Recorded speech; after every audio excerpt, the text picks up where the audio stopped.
façon que l'humanité a gouverné par toute date.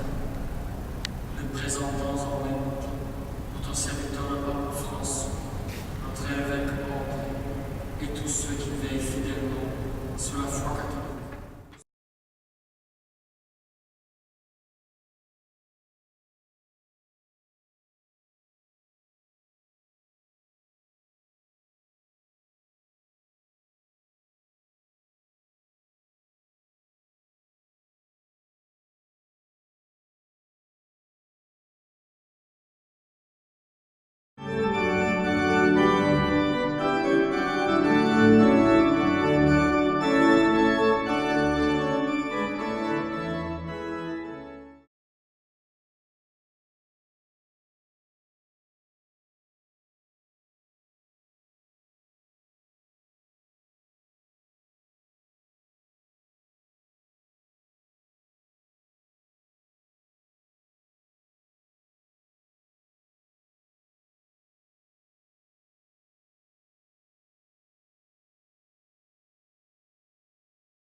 C'est une langue belle, avec des mots superbes, qui porte son histoire à travers ses accents, où l'on sent la musique et le parfum des herbes, le fromage de chèvre et le pain de froment, et du Mont Saint-Michel jusqu'à la Contrescarpe. En écoutant parler les gens de ce pays, on dirait que le vent s'est pris dans une harpe et qu'il en a gardé toutes les harmonies.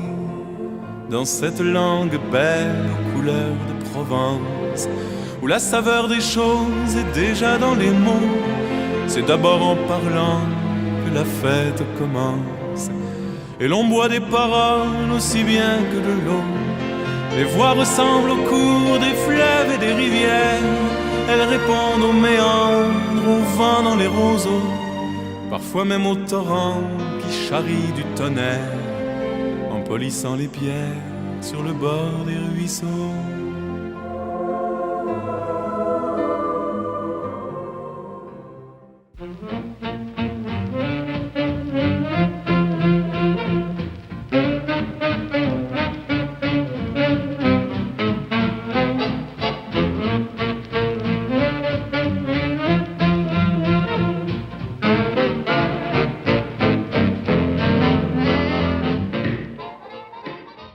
Alors, on va faire le tour du musée à partir des premiers temps et puis arrivant jusqu'au temps plus moderne. Alors, si vous voulez me suivre, on va dans cette direction-là. Alors, Manchester, autrefois, ici, sur place, pendant environ 11 000 ans, 11 000 ans, les Amérindiens venaient ici à cause des chutes à Muskeg. Quand vous êtes entré, vous avez vu sans doute l'immense photo là-bas qui montre les chutes. Alors, on venait ici parce que on pêchait le saumon. Amoskeag, ça veut dire, c'est A-M-O-S-K-E-A-G. C'est un mot amérindien qui veut dire endroit où on pêche beaucoup de poissons. Et on pêchait le saumon, les anguilles et toutes sortes d'autres poissons qui, malheureusement, ont disparu après la révolution industrielle, hein, parce que ils ont construit des usines et tout ça. Au 18e siècle, sous l'influence de la grande immigration là, qui venait de l'Europe, il y a des gens des îles de la Grande-Bretagne, des Anglais, des Écossais surtout, et aussi ce qu'on appelait les Scotch-Irish, les Irlandais écossais, qui sont venus ici à partir de 1722. Et finalement, il a fallu faire venir des gens de l'extérieur parce que la main-d'œuvre locale n'était pas assez. Alors, c'est là qu'est venu des gens de l'Europe, beaucoup des milliers, et aussi beaucoup de Québécois. Et évidemment, pour les Québécois, c'était un peu ils étaient plus nombreux parce qu'évidemment, le Québec, c'est tout près. Les Québécois avaient besoin d'argent, ils avaient besoin d'emplois, et bien sûr, les emplois étaient ici.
C'est une langue belle qui sait la défendre. Elle offre les trésors de richesse infinie, les mots qui nous manquaient pour pouvoir nous comprendre, et la force qu'il faut pour vivre en harmonie. Et de l'île d'Orléans jusqu'à la Contrescarpe, en écoutant chanter les gens de ce pays, on dirait que le vent s'est pris dans une harpe et qu'il a composé toute une symphonie. Et de l'île d'Orléans jusqu'à la Contrescarpe, en écoutant chanter les gens de ce pays, on dirait que le vent s'est pris dans une harpe et qu'il a composé toute une symphonie.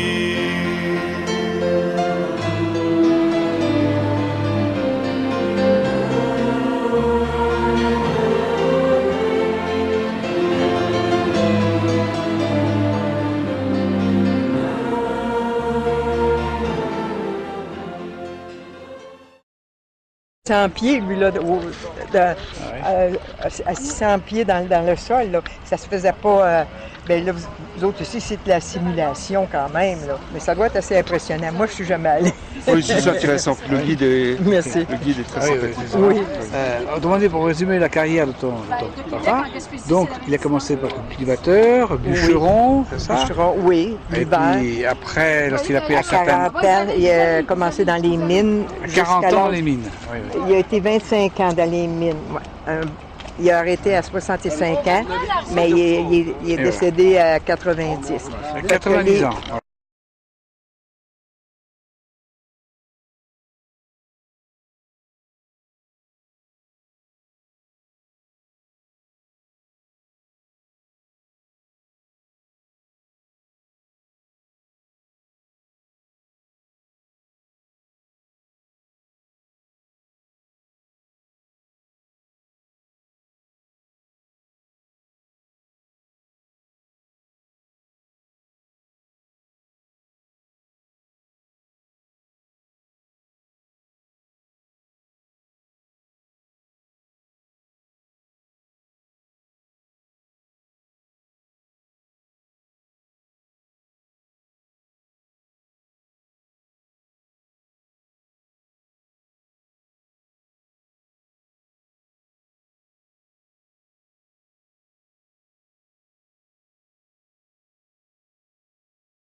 Thank